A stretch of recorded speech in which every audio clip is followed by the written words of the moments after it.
From the book of Hebrews.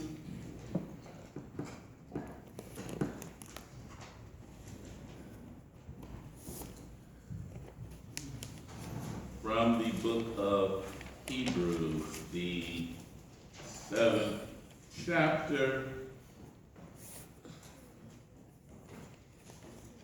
and the 27th verse.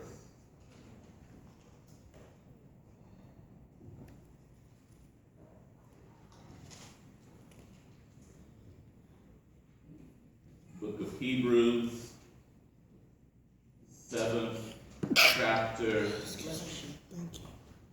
and the 27th verse.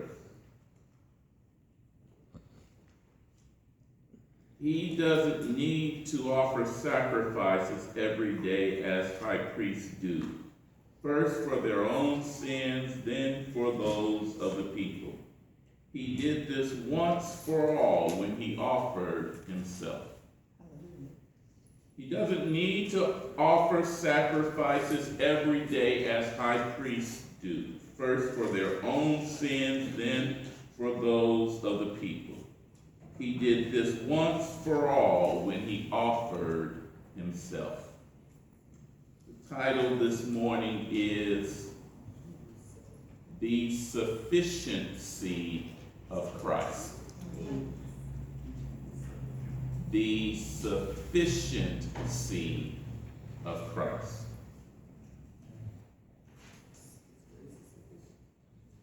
Now, I must begin this morning by saying that today's sermon is as much about being a sermon for today as it is about being part of what the sermon will be for next week.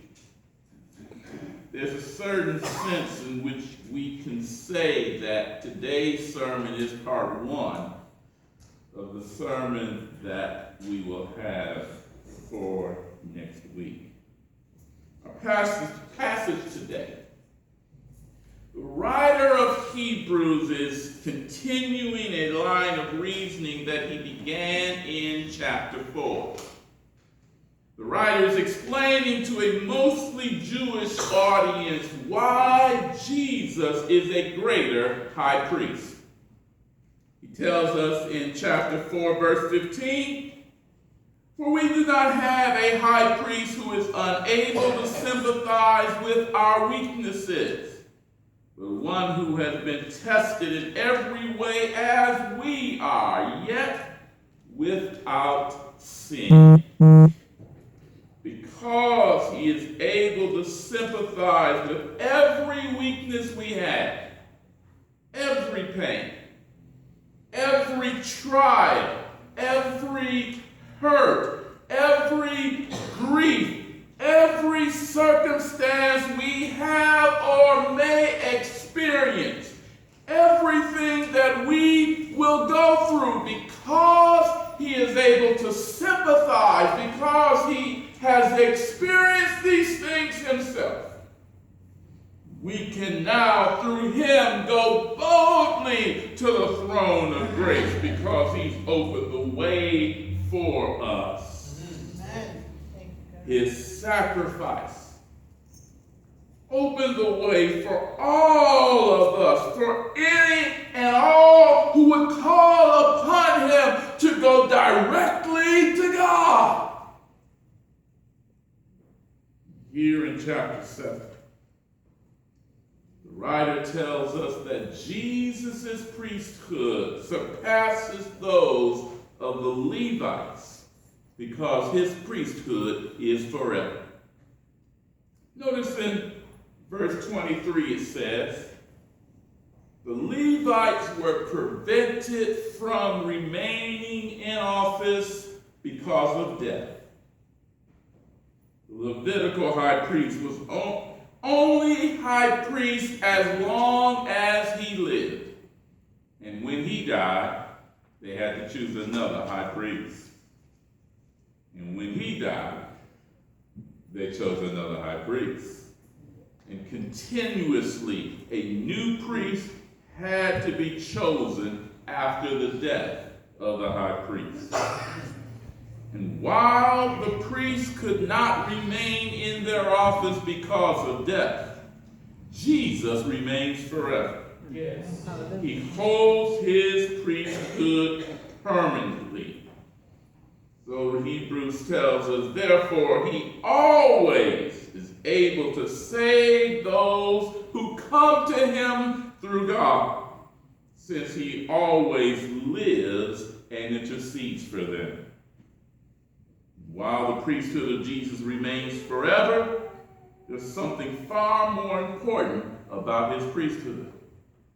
He doesn't need to offer sacrifices every day, nor does he need to offer sacrifices for his own sins.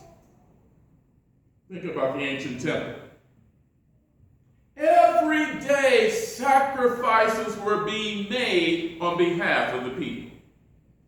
Every day, all day long, priests were slaughtering animals and burning their flesh on the altar. Every day, all day long, they made sacrifices at the temple. And I often think about whether or not I could have been a priest in those days. I guess if I had lived in that time and I didn't know anything else, I probably could have done it, but I often question whether or not I could have been a priest.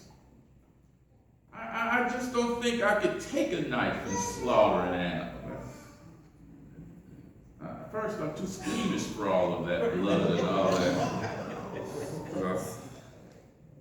All that gore just isn't for me. And I can't understand how you can slaughter animals all day long and then not be covered in all of the blood and the stuff of the animal itself. You get there, you know, just even talking about it just doesn't sit well with me. I don't think, I'm just not sure that I could have been a priest in those days. In those times, that's what priests had to do. They made sacrifices, which meant that they had to slaughter animals and burn them on the altar every day, all day long. Not only were these sacrifices made on behalf of the people, the priest had to make sacrifices for himself. Not only did priests make sacrifices on behalf of the people who had sinned, he had to make sacrifices because of his own sin. Yes. The priest himself was a sinner. Leviticus 16 tells us of the rituals of the Day of Atonement. The Day of Atonement was the one day in the year, and I mean only one day in the year, where the priest was able to go behind the veil of the temple and to stand before the mercy seat. And on that day, he had to make sacrifices for his own sins before going behind the veil. And on the bottom of the priest's tunic were bells.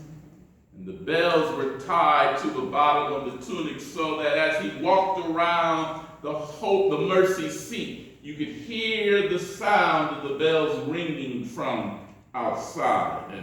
And around his waist was a rope that was a good 100 feet long. And that rope had an extremely important function. If there was any sin in the priest's life, the moment he walked behind that veil, he would fall dead.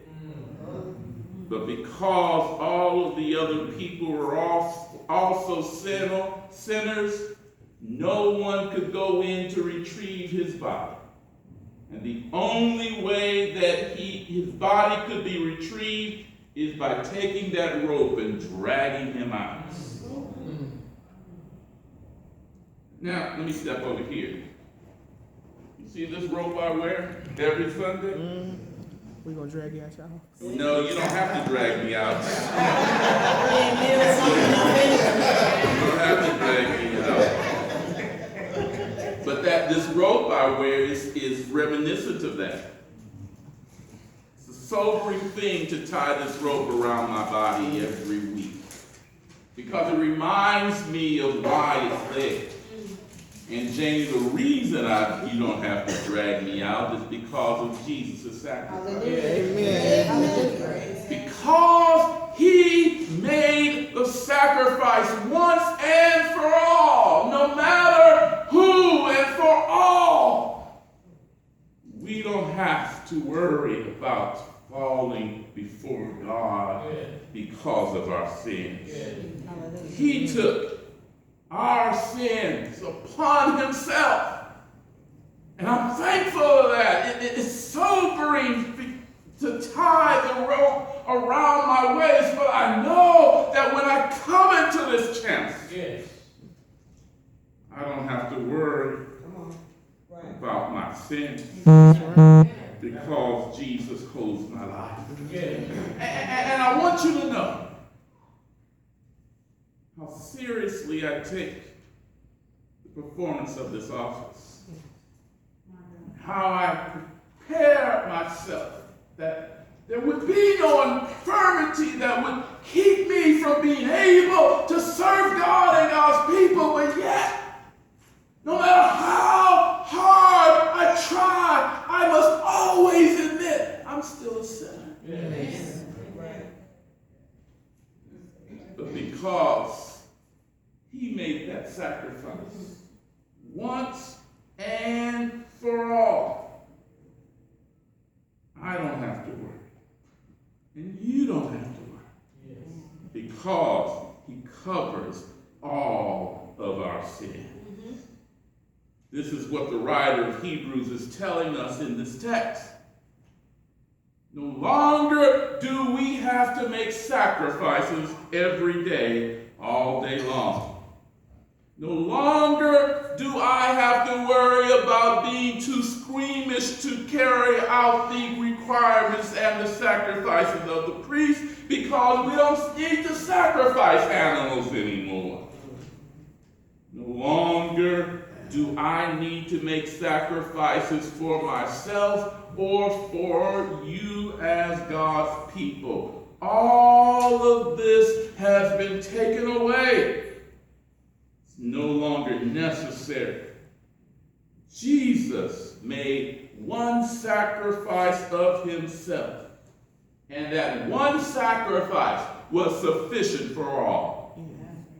He did this once and for all when he offered himself. This is why we say that he is a sufficient sacrifice, because his sacrifice was once, and that one time was for all. No more sacrifices need ever be made, because he is the supreme and ultimate sacrifice. Now notice what it says in verse 28. It says that the law appoints high priests who are weak. And I truly understand that verse, because I'm weak. I have trials that I go through. I experience all of the troubles of this world. I suffer with sickness and disease. But I'm most especially weak because of temptation and sin. I suffer daily with temptation. Often feel weak, as I said, when I tie this rope around me, because it reminds me of how weak I am. But I thank God that we have a high priest who shared our experiences and our weaknesses. All of our trials, all of our pains and sufferings, and even our temptations. He suffered all